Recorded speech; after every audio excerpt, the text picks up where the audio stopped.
자, 불곰, 클라라 회장님, 기부천사. 이름은 하나인데 별명은 서너 개, 뭐 이런 얘기가 있는데, 바로 어제 이 방산비리 관련해서 검찰에 압수수색을 당한 일광공영 체포까지 됐습니다. 바로 그 회장에 대한 이름인데요. 이규태 일광공영 회장입니다. 그런데 단순한 우리나라 그 방위산업 중개업 1호, 1기 중개업체를 운영했다라고 보기에는 여러 가지 활동을 좀 많아서 단순한 방산업체 아니면 이 브로커라고 해야 되나요? 중개업자라고 보기에는 여러 가지 활동을 했는데 자, 한번 보겠습니다. 이름은 하나 별명은 서너 개인데 이 방산비리 의혹만 있는 사람인 줄 알았더니 이렇게 뜯어봤더니 불곰이라는 별명이 있습니다. 이거는 비리랑 관련된 사건이죠? 네, 그렇죠. 일단 그 불곰 뭐 이게 뭐냐, 무슨 의미냐 하실 수 있는데 예전에 그 우리나라가 구소련에 이제 차관을 이제 돈을 빌려줬죠. 근데 이걸 이제 받지 못하자 그 구소련의 그 무기로 이제 대신 받는 그런 사업이 있었습니다. 이제 그게 불곰 사업인데요. 그 사업 과정에서 굉장히 지금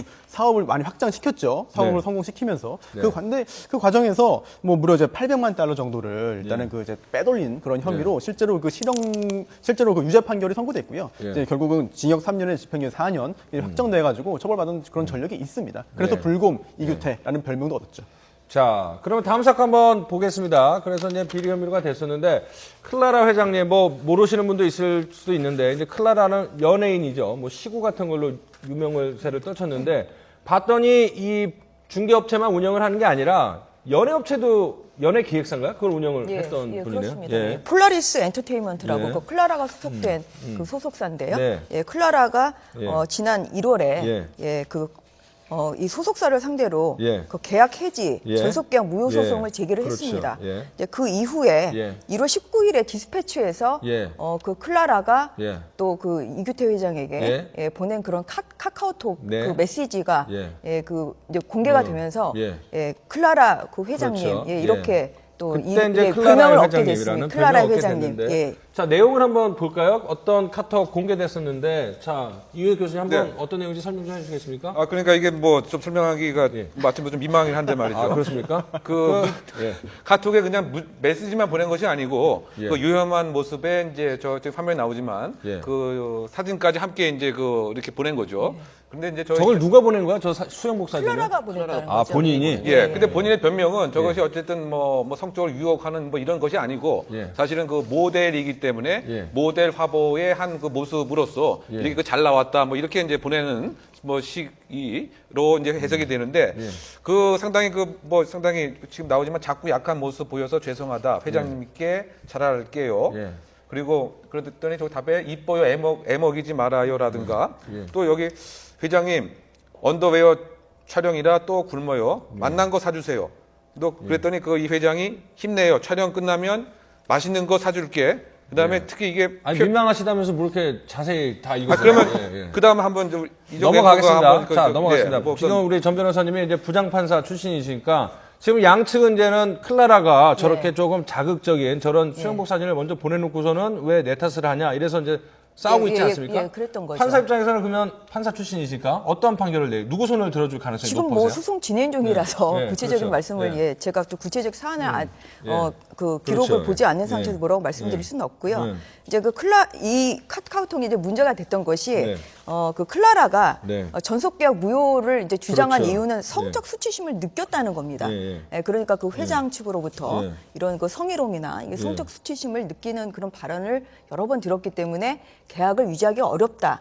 이렇게 해서 근데 이규태 회장은 상대방의 그 클라라 회사의 당신이 먼저 사진을 그런데 보냈지 않냐. 이 카카오톡의 이 사진을 보면 이제 본인이 그 클라라가 먼저 이런 비키니 화보를 이제 보냈거든요. 그래서 이것을 본 그 반응, 그 네티즌들의 반응은 그 성적 수치심을 좀 느꼈다는 것이 무엇을 의미하는 것이냐.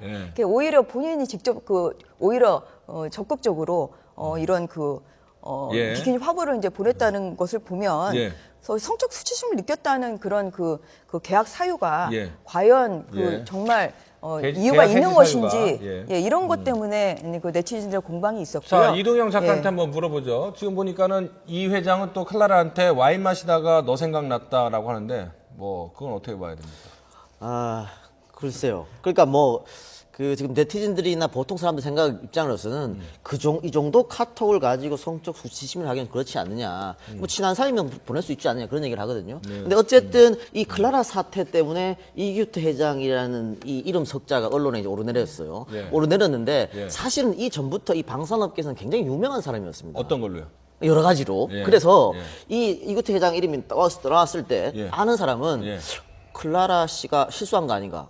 그러니까 자기네 회장님 어떤 사람인지 모르고 실수한 거 아닌가. 이런 얘기가 됐었거든요. 대적하기에는 조금 그렇죠. 예. 그러면서 뭐 이거 확실한 얘기는 아닙니다만 어쨌든 언론 플레이도 대단히 이규태 회장이 잘했다. 결국은 맨 처음에는 여론이 클라라 편이었는데 마지막은 이규태 회장 편으로 돌아섰단 말이죠. 그러니까 그런 거 봤을 때 이규태 회장이 보통 사람은 아니라는 게 이 클라라 사태로 터지면서 알려지게 됩니다. 정리를 하자면은 무기 중개업계 1세 그러니까 지금 정부에서 방산 비리가 나오면서 이제 합수단까지 합동 수사단까지 꾸려서 대대적으로 지금 척결 의지를 내보이면서 수사를 하고 있으면서 무기 중개업계 1세대라는 이규태 일광공영 회장이 어제 체포되고 자택과 그다음에 사무실에 대한 압수수색이 이루어졌는데 방산 비리로 끝나는 줄 알았더니 이런 뭐 클라라라는 연예인과 소속 젊은 연예인과 성희롱 논란에 법적 공방까지 벌이고 있고 상당히 어쨌든 좋은 의미든 나쁜 의미든 발이 상당히 넓습니다. 문어발. 자, 기부천사네요 또. 예. 네. 사실 뭐 좋은 의미의 기부천사라면은 뭐 얼마나 좋겠습니까만 그렇죠. 그렇지 예. 못한 것 같아요. 일단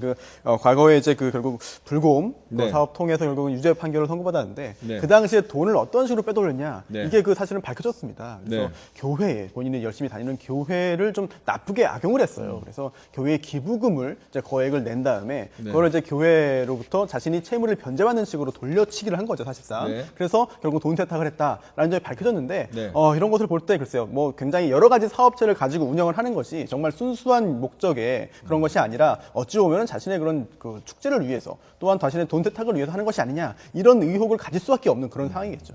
그러니까 이규태 회장의 지금 어떤 경찰 체포로 인해서 예. 이번 방산 비리 수사가 굉장히 커질 가능성이 있다고 보거든요.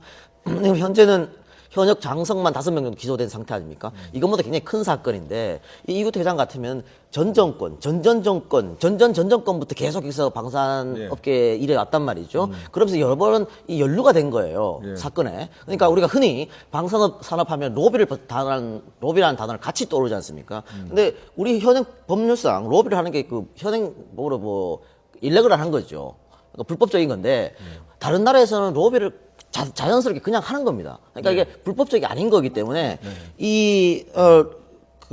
방산업계에서는 이 로비라는 단어를 같이 그냥 쓰는 거거든요. 그렇다면 이걸 파고 들어갔을 때 어느 정도 그 방산 비리가 퍼질 것인가 이걸 생각했을 때 굉장히 큰 사건으로 번질 가능성이 있다. 예전에 린다김 사건으로도 상당히 시끄러웠죠. 그렇죠. 예, 말씀해 주시죠. 그 기부천사 관련해서는 이제 그런 교회를 통한 그 로비 자금 그 세탁으로 그 처벌을 받긴 했습니다만 그 이규태 회장이 그 일신 그러니까 그 복지재단이 있습니다. 그래서 복지재단을 통해서 그 여러 가지 사회적으로 좋은 일을 했다고 해서 2008년 이명박 대통령 당시에 모범 그 기업인상을 그 받은 그런 경력이 있습니다. 그리고 이 사람 같은 경우는 말이죠. 그 기업의 그 회장 아닙니까? 그 일광공영이 회장이다. 그런데 우리가 범죄적으로 보면은 뭐 뇌물뿐만이 아니고 뭐 횡령, 뭐 배임 등등 상당히 많은 범죄를 하고 있는 거죠. 그래서 우리가 그 통상적으로 뭐 사이코패스라고 이렇게 얘기를 할 때 그 아주 뭐 극악한 이런 뭐 살인범이라든가 연쇄 성폭행에만 국한된 것으로 뭐 이렇게 생각하는 경우가 있는데 사실은 화이트 칼라 범죄입니다. 이 사람은 왜냐하면 기업 범죄의 한 형태이기 때문에 그래서 이제 이와 같은 범죄의 그 유형을 화이트 칼라 사이코패스다 이렇게 이제 설명하는 것이죠. 조금 더 비유적으로 표현하면 양복을 입은 뱀이다 뭐 이런 것인데 지금 그 이 사람 같은 경우는 뱀이 한두 마리가 아닌 것 같아요.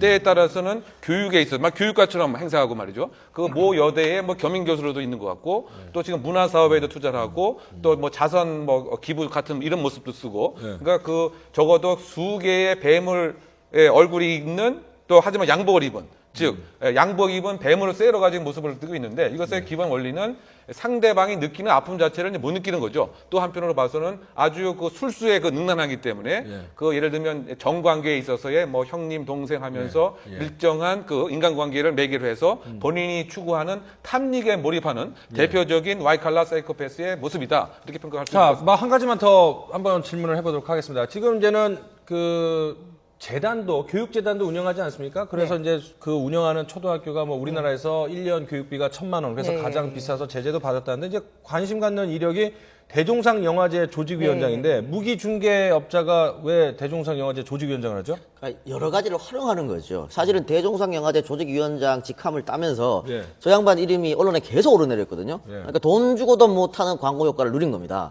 그러니까 이것도 자세히 보면요. 대종상영화 조직위원회에 한 4억 원 정도를 자신이 지원하겠다고 이야기를 했어요. 그래서 조직위원장을 받았는데 결국은 1억밖에 지원하지 않고 3억은 지급하지 않았거든요. 예. 이것 때문에 영화관에 대해서 굉장히 시끄러웠습니다. 그 돈 약속한 거 받아야 되는 거 아니냐? 왜 못 받냐? 이건 뭐냐? 결국은 영화판의 영세성을 이 회장이 이용한 거 아니냐? 그래서 자기 홍보로 활용한 거 아니냐? 그런 지적도 나오는 그러니까 거죠. 무기 중개를 하는 입장에서는 자기 명함에 여러 가지 다양한 사회 활동이 있고 하면 도움이 도움이 되는 되니까 거죠. 신뢰를 줄 수 있으니까 네. 그런 걸로 활용을 한 게 아닌가 싶은데요. 자,